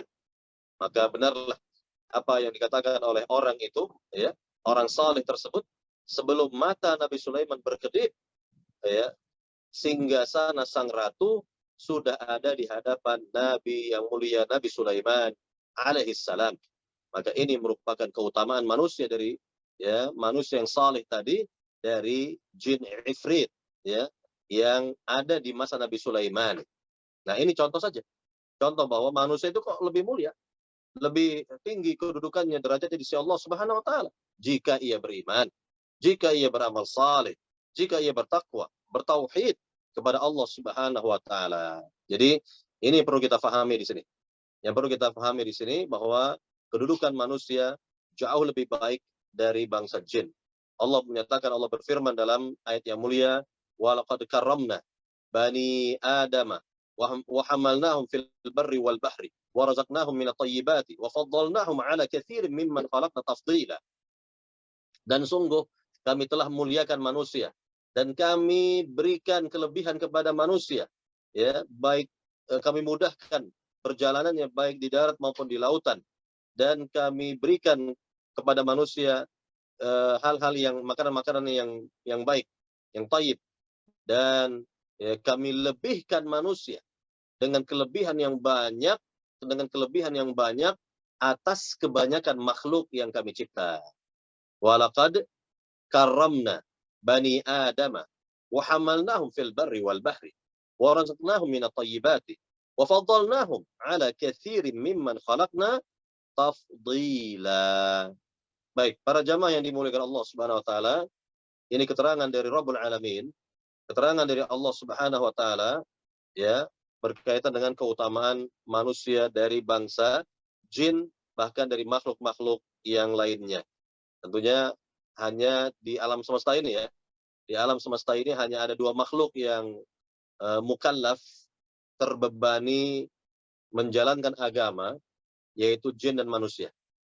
Sebagaimana Allah nyatakan dalam surat Az-Zariyat ayat 56, walaqad khalaqnal wa ma khalaqtul jinna wal insa illa liya'budun.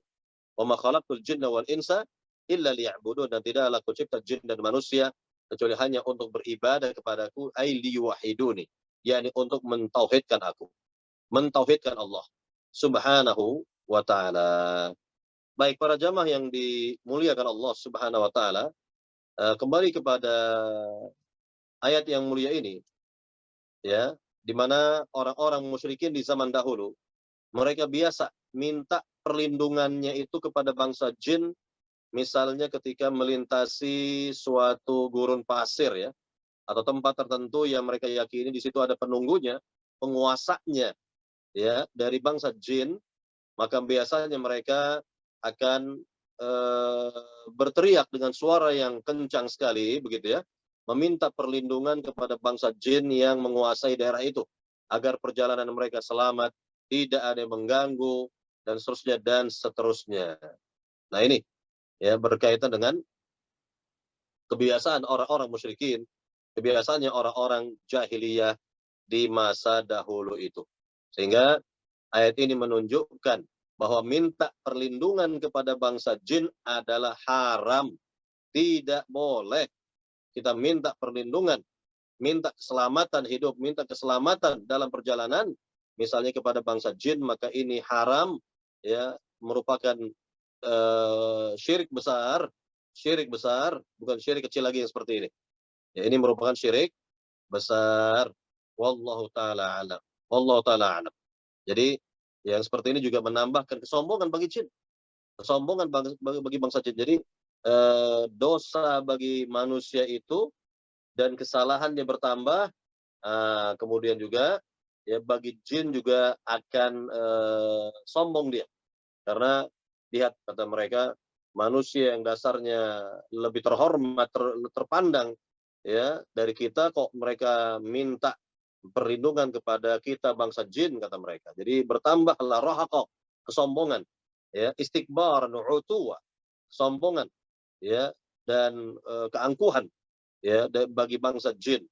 Ya, nah ini tentang makna dari ayat tersebut, sehingga sekali lagi hukumnya adalah haram, tidak boleh kita minta perlindungan kepada jin ya dalam rangka keselamatan perjalanan kita dan seterusnya. Makanya tadi sudah dinyatakan di awal ya, yakni mintanya kepada Allah, berdoanya kepada Allah, minta perlindungan kepada Rabbul Alamin, kepada Allah Subhanahu wa taala. Baik, para jemaah yang dimuliakan Allah Subhanahu wa taala, kita lihat dalil yang kedua, itu hadis Nabi Shallallahu alaihi wasallam yang diriwayatkan oleh Imam Muslim, ya, yang diriwayatkan oleh Imam Muslim, di mana Nabi Shallallahu alaihi wasallam memberikan solusi. Ya, memberikan apa? Solusi. Ya, yakni dalam kehidupan kita, ya wabil khusus dalam perjalanan begitu ya. Kita baca terlebih dahulu dalilnya. An Khawlah binti Hakim qalat sami'tu Rasulullah sallallahu alaihi wasallam yaqul man nazala manzilan faqal a'udzu bikalimatillahi tammati min syarri ma khalaq lam yadurruhu syai'un hatta yarhala min manzilihi dzalik, rawahu Muslim. Kata Nabi yang mulia dari Khawlah binti Hakim, ia berkata, saya mendengar Rasulullah sallallahu alaihi wasallam bersabda, barang siapa tiba di tempat tujuan lalu dia berdoa, mengucapkan doa, a'udzu, aku minta perlindungan dengan kalimat-kalimat Allah yang sempurna ya dari kejahatan yang tercipta, ya ini doanya ya, singkat padat, a'udzu bikalimatillahi tammati min syarri ma khalaq. Apa kata Nabi? Lam yadurruhu syai'un hatta yarhala min manzili dzalik. Maka tidak ada yang dapat membahayakan dirinya sampai ia kembali, sampai dia balik lagi ya ke rumahnya, ke kediamannya. Jadi hadis ini hadis yang sahih, dan inilah solusi dari Nabi yang mulia sallallahu alaihi wasallam ketika kita safar, ketika kita bepergian dan kita sudah sampai di tempat tujuan, jangan lupa kita baca doa yang mulia ini, doa dari Nabi yang mulia sallallahu alaihi wasallam, a'udzu bikalimatillahi tammati min syarri ma khalaq. Aku memohon perlindungan dengan kalimat-kalimat Allah yang sempurna dari kejahatan yang tercipta, dari seluruh kejahatan yang tercipta. Yani kejahatan apa saja? Kejahatan apa saja, yaitu apakah berasal dari manusia, berasal dari jin, berasal dari binatang, ya atau apa sajalah.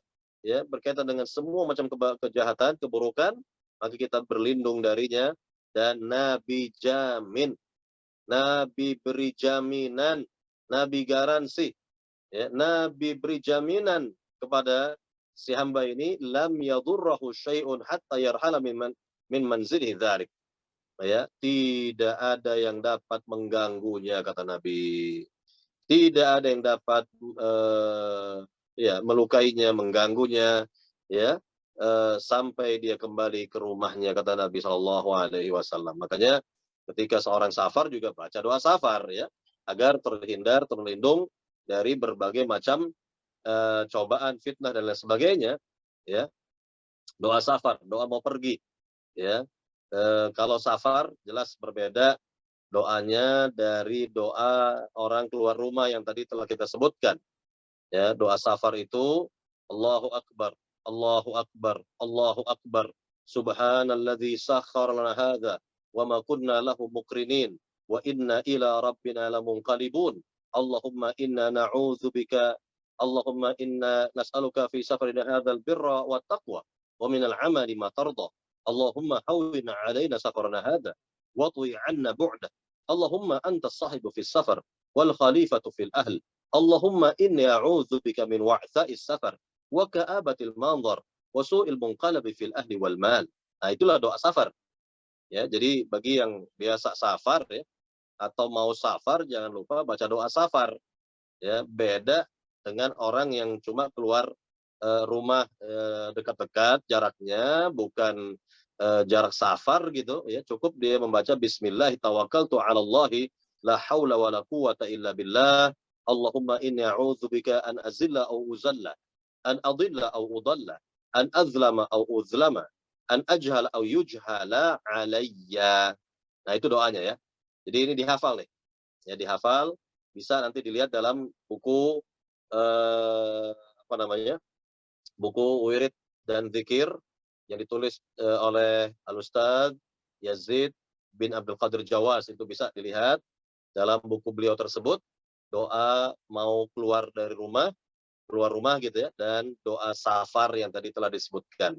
Jadi banyak sekali ya bimbingan-bimbingan dari agama kita ini, apakah ketika akan safar, ketika akan keluar rumah, ketika sampai di tempat tujuan, ketika kita akan membaca Al-Quran, ketika kita masuk rumah, ketika kita ya masuk kamar mandi, toilet, atau juga ketika sudah keluar darinya, dan lain sebagainya. Banyak sekali bimbingan-bimbingan ini yang perlu kita ketahui dan kita amalkan.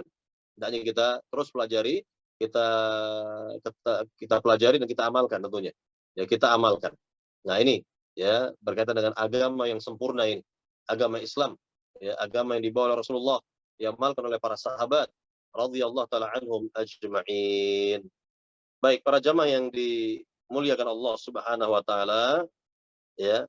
Ini tentang dalil ya yang kedua, yang terakhir dari bab ke-13 ini ya, yaitu tentang tidak bolehnya seorang meminta perlindungan ya kepada selain Allah dari hal-hal yang memang tidak disanggupi ya oleh makhluk, yang disanggupi hanya oleh Allah saja. Maka mintalah perlindungan kepada Allah Subhanahu wa taala. Jika minta perlindungan kepada selain Allah dalam hal ini, maka jatuh kepada syirkun akbar, syirik besar. Na'udzubillah min dzalik. Nasallallahu salamata wal afiyah. Baik, para jamaah yang dimuliakan Allah Subhanahu wa taala, saya persilakan kepada pembawa acara sekarang untuk soal jawab ya, membantu atau sesi soal jawab ya. Barang siapa di antara jamaah yang ingin bertanya berkaitan tentunya dengan materi kita, apakah tentang nazar di pagi ini, atau meminta perlindungan kepada selain Allah, ataupun materi-materi yang telah kita jelaskan sebelumnya juga boleh. Ya, dipersilakan kepada pembawa acara untuk memandu soal jawab. Silakan.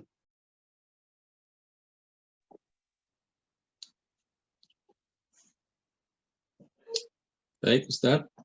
Jazakallah. Pertanyaan adalah, bolehkah kalau kita itu bernazar, seandainya anak lulus ujian, maka akan jalan dari tempat A ke tempat B, yang jarak A ke B itu ternyata cukup jauh gitu, Ustaz.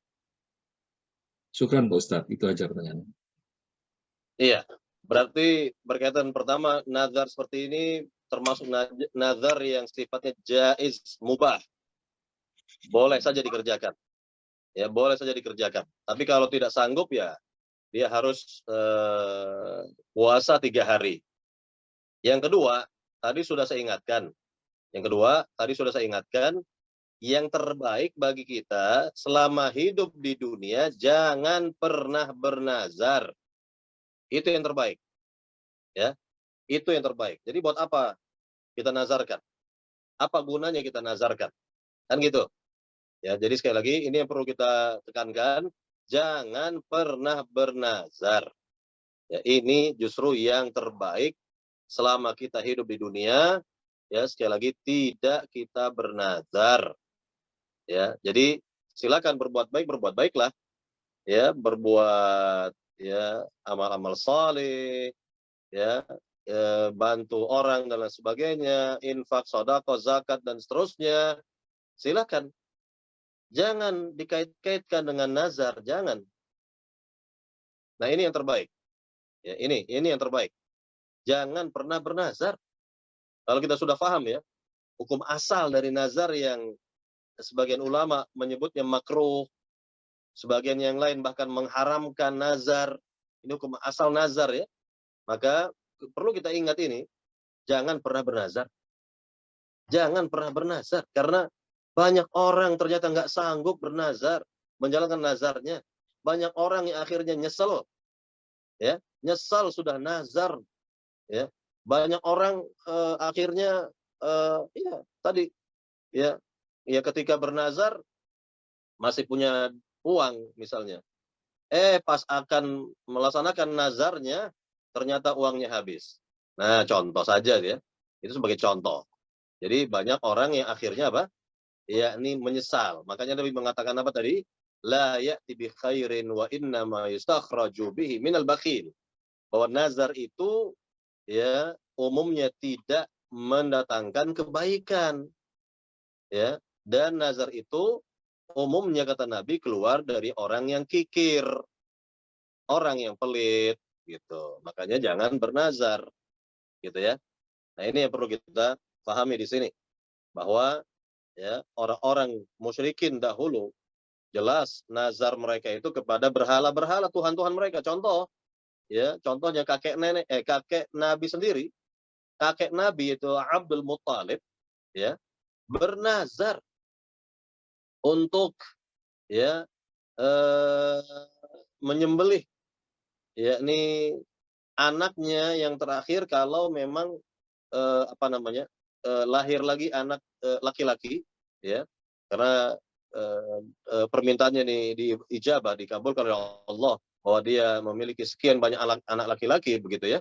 Nah, beliau bernazar kalau keluar atau lahir lagi anak laki-laki ini ya yang terakhir ini, maka saya bernazar untuk menyembelih ya salah seorang dari mereka. Maka diundi, maka keluarlah nama bapaknya Rasul SAW yaitu Abdullah, yang akhirnya dukun di masa itu memberikan solusi untuk tidak menyembelih Abdullah tetapi menyembelih onta.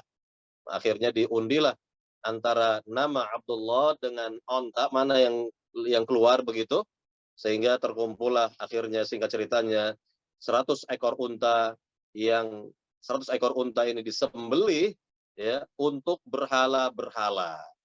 Tidak ada seekor pun yang dimakan, dimanfaatkan, dikonsumsi, nggak ada. Semuanya disembelih dan dibiarkan membusuk. Bayangkan 100 ekor unta disembelih. Ya, kalau satu ekor unta itu harganya 20 juta, 30 juta kali 100, berapa miliar itu kebuang. Nah, itu nazarnya Abdul Muttalib untuk siapa? Untuk Tuhan-Tuhannya dahulu. Untuk berhala-berhalanya dahulu. Ya, pengganti dari bapaknya Nabi yang tidak jadi disembelih, yaitu Abdullah bin Abdul Muttalib. Ya, makanya Nabi mengatakan, ana ibnu Zabihain. Saya ini adalah anak dari dua orang tua yang akan disembelih.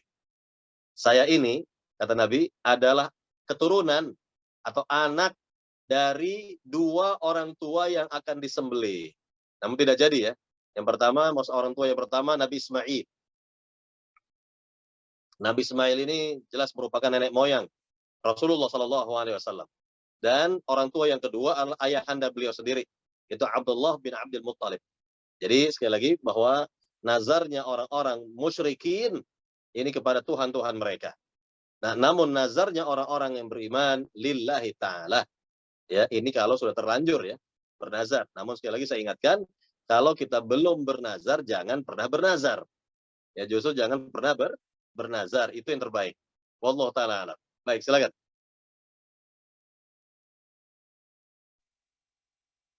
Baik, Ustadz. Ya, jadi yang perlu jadi catatan pentingnya adalah sebaik-baiknya adalah tidak bernazar, gitu, Ustadz ya. Ya, baik. Selanjutnya, Ustadz, pertanyaan selanjutnya, apabila seseorang bernazar ya, qadarullah, dia meninggal sebelum melaksanakannya, ini bagaimana hukumnya, Ustadz? Kalau ahli warisnya itu tahu tentang ini, itu harus bagaimana? Apakah membayar melaksanakan nazarnya itu atau bagaimana, Ustaz? Pada Ustaz. Iya, pada dasarnya ini merupakan ibadah individu ya, pribadi saja. Ya, seorang kepada Allah Subhanahu wa taala sebagaimana ibadah puasa kan, sebagaimana ibadah-ibadah yang lain ya, salat dan seterusnya sebenarnya adalah ibadah individu ya antara si hamba dengan Allah Subhanahu wa taala. Tetapi jika si fulan bernazar, fulanah telah terlanjur bernazar dan memenuhi kriteria atau syarat-syaratnya, lalu keburu meninggal istilahnya, maka kalaulah ahli warisnya tidak mengetahui bahwa si fulana telah bernazar, ya sudah, tidak ada masalah. Karena mereka tidak tahu. Mereka tidak tahu bahwa kok ayah mereka dahulu telah bernazar misalnya. Ibu mereka dahulu telah bernazar, namun mereka tidak tahu, ahli waris tidak ada yang tahu. Tidak ada masalah. Ya, tidak ada masalah seperti ini bagi ahli waris. Tapi jika ahli waris ini mengetahui ya bahwa orang tuanya pernah bernazar namun tidak terlaksana, ya keburu meninggal, maka wallahu taala alam cukup ahli waris berpuasa 3 hari. Berpuasa 3 hari, ya wallahu taala alam. Ya. Nah, inilah berkaitan dengan jawaban dari pertanyaan tersebut. Nah, Baik, silakan. Ustaz. Baik, Ustaz. Selanjutnya kalau seandainya ini ada sambungan pertanyaannya, Ustaz ya. Jadi jamaah yang lain nih, tapi masih berhubungan, Ustaz. Kalau seandainya nih nazarnya itu ya boleh dibilang hanya berupa ucapan atau janji, misalnya mau mengumrohkan kakaknya atau siapa gitu, Ustaz. Tapi nggak kesampaian nih, jadi akhirnya meninggal ya sebelum melaksanakan niatnya itu. Nah, apakah ini akan jadi hutang buat si yang tadi bernazar ya, yang tadi mengucapkan itu, di akhirat itu apakah nanti akan jadi hutang itu, Ustaz, kepada orang yang dijanjikan mau diumrohkan itu, Ustaz? Iya, kalau berkaitan dengan urusan akhirat kita serahkan kepada Rabbul Alamin, Allah Subhanahu wa taala yang Maha tahu tentang urusan para hamba, dan tentunya akan diadili oleh Allah Subhanahu wa taala dengan seadil-adilnya. Allah tidak menzalimi para hamba nanti di akhirat, ya. Artinya bahwa ini masalah pribadi tentunya diserahkan kepada Rabbul Alamin saja. Kita serahkan kepada Allah Subhanahu wa taala apa yang yakni telah menjadi janji hamba tersebut ketika hidup di dunia, ya. Ketika hidup di dunia. Wallahu taala alam. Baik. Baik, Ustaz. Pertanyaan selanjutnya, Ustaz ya. Apakah nazar itu bisa dibatalkan? Misalnya berubah pikiran gitu, Ustaz. Jadi setelah dia bernazar, kemudian dia berubah pikiran nih. Nah, Nyesel ya? apakah ini ya, Ustaz? Ya, menyesal gitu ya. Iya, mungkin akhirnya sadar mungkin nggak bisa atau bagaimana. Akhirnya dia membatalkan gitu ya. Jadi berubah pikiran gitu. Apakah ini terkena kafarat juga, Ustaz ya? Iya, betul. Iya, kena kafarat, dia puasa 3 hari. Kalau tidak sanggup, ya tidak bisa mengerjakan, puasalah 3 hari. Boleh berturut-turut, boleh tidak. Ini 3 hari saja sudah. Iya. Jadi tetap kafaratnya jalan, Ustaz ya? Jalan kafaratnya. Karena dia sudah semacam bersumpah atau bernazar gitu ya. Wallahu ta'ala alam. Baik, Ustaz. Ini nazar ini memang hakikatnya itu adalah sumpah ya, Ustaz ya. Jadi tetap harus dijalankan, kalau enggak ya bayar kafarat gitu, Ustaz ya. Iya. Baik, Ustaz, ada pertanyaan yang masuk di HP ini, Ustaz ya. Kami bacakan sebentar. Bagaimana kalau seseorang ini misalkan sedang dalam proses penjualan rumah, itu rumah waris misalnya, Ustaz. Kemudian di dalamnya itu ada niat mau berumroh gitu loh. Mau umroh, nah apakah ini masuk kategori nazar, Ustaz? Dan kalau misalnya, kalau rumah itu maksudnya kalau rumah itu laku gitu loh. Kalau rumah itu laku, mau berangkat umroh gitu. Apakah ini termasuk nazar gitu, Ustaz?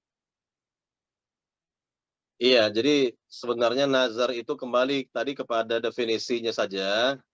Yakni berkaitan dengan definisi nazar, sekali lagi, seorang membebani diri dengan sesuatu yang tidak wajib karena Allah Subhanahu wa taala. Jadi kalau dia nyatakan bahwa itu bagian dari nazarnya, dari sumpahnya, maka jatuhlah dia nazar. Ya, jatuhlah kepada nazar. Maka tadi saya katakan, nggak perlu nazar-nazar segala. Nggak perlu dia bersumpah-sumpah segala atau bagaimana-bagaimana, ya udah, hidup mengalir saja seperti air. Hidup ya mengalir saja seperti air, ya tidak terbebani, ya sebagaimana para sahabat dahulu mereka ringan dalam hidup dan kehidupan mereka, ya mereka tidak membebani diri mereka dengan apa saja begitu, ya kalau artinya bahwa mereka tahu itu semua, dan mereka kalau ingin berbuat kebaikan langsung, ya langsung aja berbuat kebaikan begitu, nggak perlu adanya ini, adanya itu dan lain sebagainya, nggak perlu, ya nggak perlu lah, artinya ya, justru hal-hal seperti ini sebaiknya dihindari, ya sebaiknya dihindari. Nah kalau misalnya rumah tersebut sudah laku terjual jelas, ya uangnya sudah ada, kalau ingin berumroh berumrohlah, ya dan seterusnya. Jadi sekali lagi tidak perlu dinazarkan, disumpahkan atau sumpah begitu ya, atau yang semisalnya begitu. Ya, tapi kalau hanya tertik di hati saja ya nggak ada masalah. Tertik di hati saja ingin begini ingin begitu ya boleh-boleh saja. Ya boleh-boleh saja. Ya wallahu taala alam. Kalau memang niatnya seperti itu tidak berkaitan dengan nazar ya. Hanya terbersit saja di hati, ya bukan kaitannya dengan nazar, tidak ada masalah. Baik, silakan. Baik Ustadz, jadi artinya jangan dikaitkan dengan nazar gitu Ustadz ya. Iya. Kalau memang nanti ada rezeki bisa berangkat, ya udah berangkat gitu Ustadz ya. Jadi nggak usah dikait-kaitkan dengan nazar. Ya mudah-mudahan cukup jelas buat penanya. Selanjutnya Ustadz, mungkin ini tadi apa sudah terjawab ya Ustadz ya. Jadi mengenai kafaratnya itu ya, puasanya itu boleh nggak berurutan Ustadz ya? Iya, artinya kafarat itu ada 4 tadi disebutkan dalam surat Al-Maidah ayat 89, dari memberikan makan kepada 10 orang miskin, atau yang lebih tinggi memberikan pakaian kepada 10 orang miskin, atau lebih tinggi lagi memerdekakan seorang budak, kan begitu. Tapi kalau semuanya ini tidak sanggup, maka pilihan yang keempat yaitu ya puasa 3 hari. Ya, puasa 3 hari. Nah, silakan. Baik Ustadz, jadi puasa ini adalah pilihan yang keempat Ustadz ya. Jadi nggak langsung puasa gitu Ustadz ya. Gitu kira-kira Ustadz ya. Puasa ini adalah alternatif keempat berarti ya. Betul, ini bagi yang tidak mampu ya. Ya, kalau bagi tidak mampu 1, 2, 3 tadi. Nah, kalau akhirnya jatuhnya yang puasa itu juga tidak harus berurutan gitu Ustadz ya. Boleh ya, lengkap-lengkap boleh ya Ustadz ya. Iya, iya. Baik. Ya, selanjutnya kami persilahkan kepada jamaah ya. Ini pertanyaan yang di kolom chat. Mudah-mudahan sudah terjawab, belum ada yang masuk lagi. Kalau ada yang ingin bertanya langsung, kami persilahkan untuk langsung raise hand, bisa bertanya langsung pada Ustadz. Ustadz, kalau misalnya ada yang mau bertanya di luar tema nih, apa hari ini boleh Ustadz? Boleh, silakan. Apa itu pertanyaannya? Ya, ini ya kami persilahkan kepada jamaah.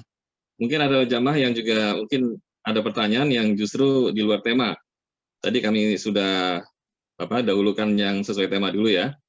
Nah, sekarang kami persilahkan barangkali ada jamaah yang ada pertanyaan yang selama ini ingin ditanyakan ya, yang ingin ada jawaban. Nah, ini Ustadz Arman bersedia untuk membantu untuk menjawab. Kami persilahkan jamaah.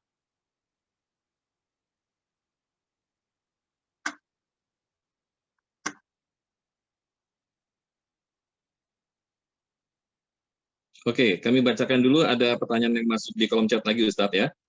Baik. Untuk membayar kafarat ini Ustadz ya, itu apakah boleh dengan memberikan baju gitu, baju baru atau baju bekas, apakah itu boleh juga Ustadz? Iya, memang tidak disebutkan berkaitan dengan baju itu harus baru, tidak. Yang jelas baju diberikan kepada 10 orang miskin, yakni layak pakai tentunya ya. Sudah pasti yang layak pakai gitu. Ya, tentu kalau 10 orang miskin, ayo ke Ramayana Department Store misalnya. Pilih baju, boleh-boleh juga. Artinya ya, yang penting baju kepada 10 orang miskin. Baik. Iya. Cukup jelas sekali itu Ustadz. Jadi boleh-boleh saja ya Ustadz ya. tentunya yang layak pakai tentunya ya. Kami Assalamualaikum. persilakan. Assalamualaikum. Waalaikumsalam warahmatullahi wabarakatuh. Kami persilakan Mas Farid, silakan. Mohon izin. Assalamualaikum Ustadz. Mohon pencerahan bertanya. Kalau dalam pikiran saya bernazar ini seperti berniaga dengan Allah.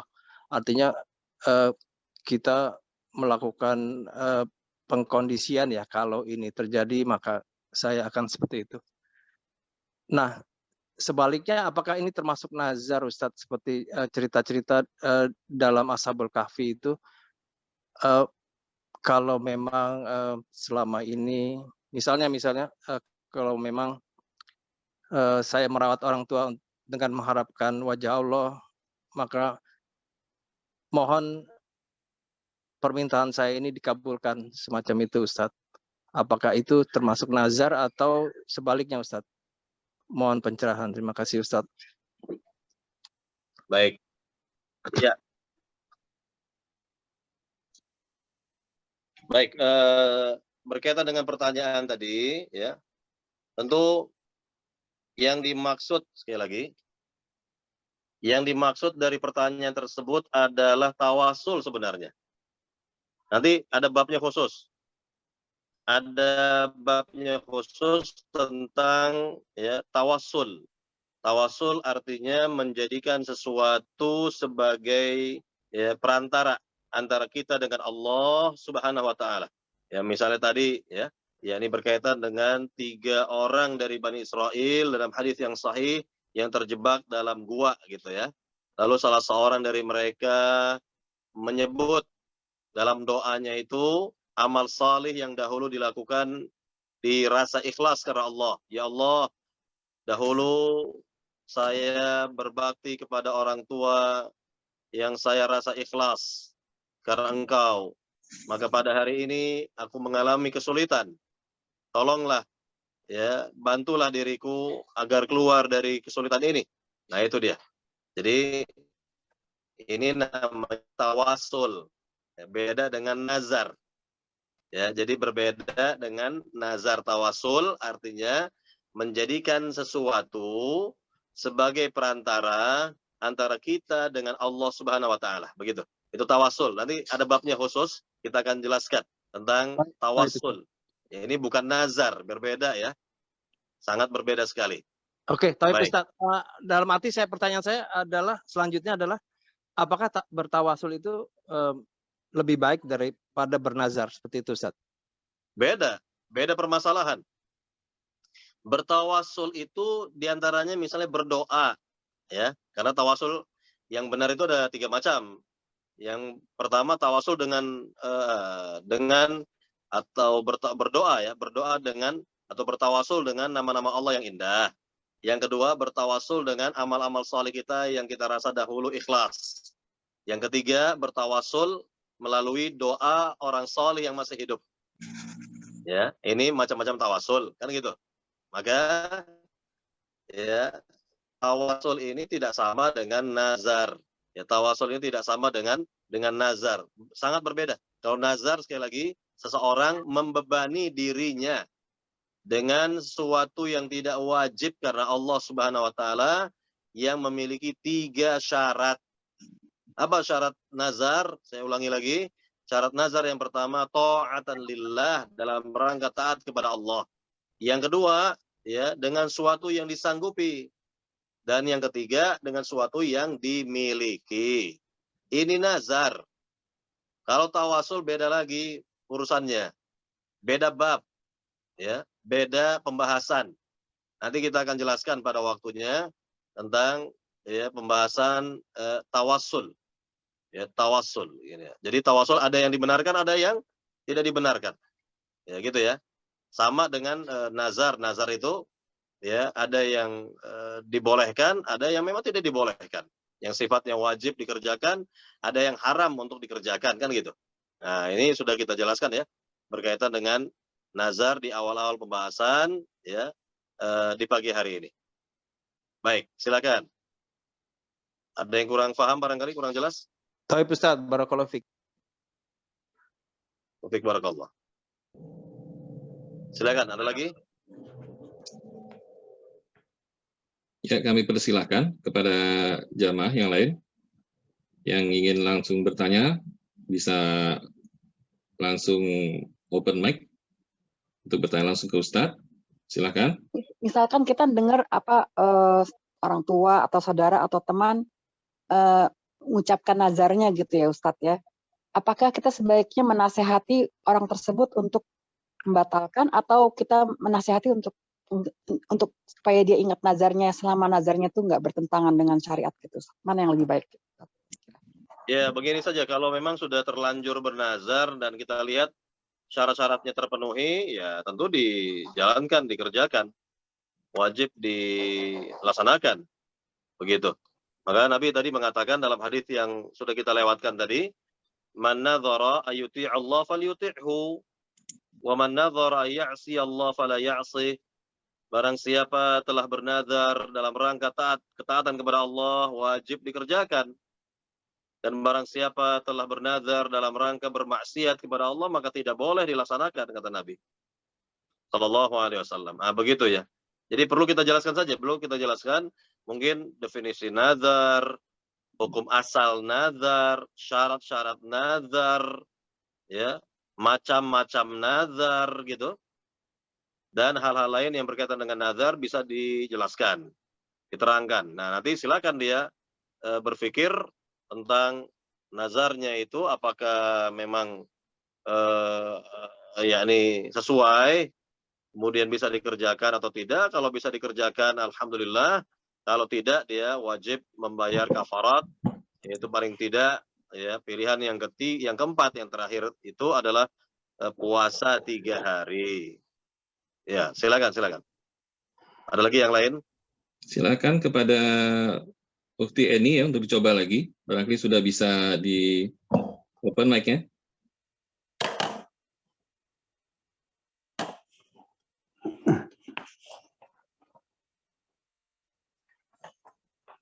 Bagaimana? Apakah sudah bisa?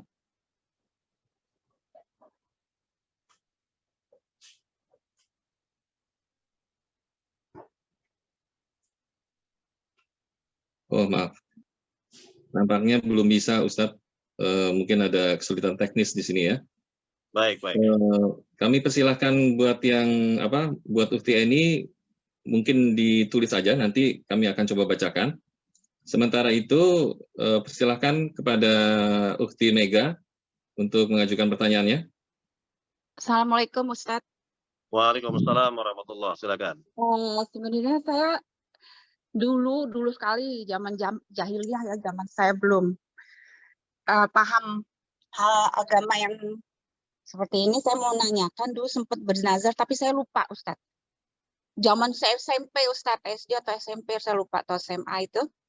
Sampai sekarang saya nggak ingat tuh nazar saya apa. Tapi bagaimana ya Pak, apakah itu sesuai dengan syariat apa tidak, saya juga tidak ingat. Apakah saya harus tetap membayarkan kafaratnya dengan berpuasa atau gimana ya Ustadz?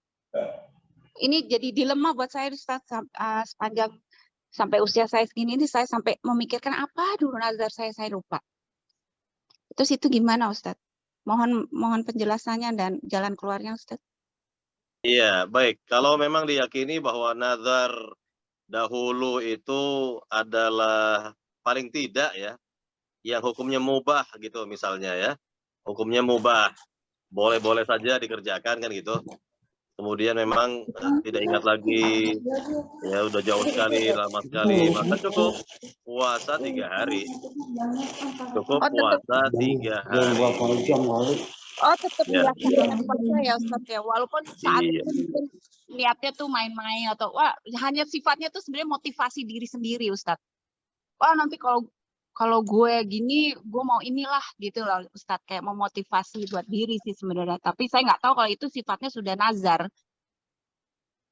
Iya, artinya sekarang kalau ingin amannya begitu ya, ya cukup puasa 3 hari saja. Puasa 3 hari Puasa tidak 3 hari. berturut-turut Iya, ya Ustadz ya. Selang-seling boleh ya Ustadz. Boleh. Baik, jazakallah Ustadz, makasih. Assalamualaikum. Ya, sama-sama. Waalaikumsalam warahmatullahi. Silakan, ada lagi? Silakan jamaah yang masih ingin bertanya.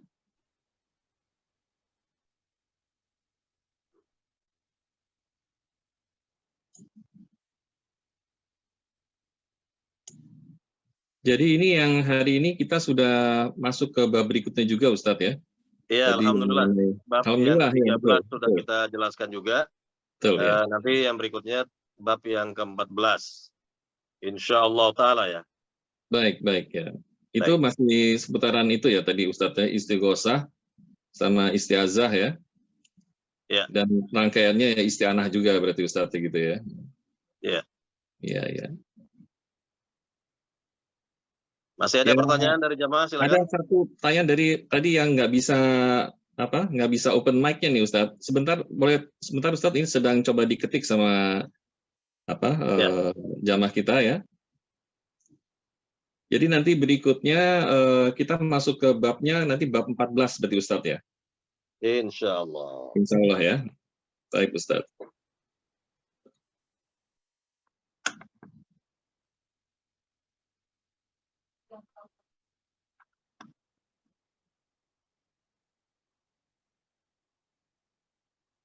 Sambil kita tunggu ini dari jamaah yang ketik di kolom chat Ustadz. Jadi yang namanya isti'azah, isti'anah, istighosah ini kan bagian dari doa ya Ustadz ya. Masuk dari bagian dari doa gitu Ustadz ya. Itu itu juga barangkali ya yang menyebabkan maka itu semua tetap itu ditujukan ya mintanya kepada Allah kan gitu Ustaz ya.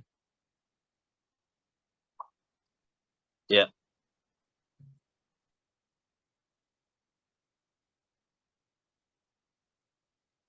Kita tunggu sebentar Ustaz. Mudah-mudahan ini pertanyaannya bisa segera dibaca. Buat jamaah yang lain kalau masih ada pertanyaan kami persilahkan juga. Insya Allah masih ada waktu sebentar untuk Ustadz menjawab.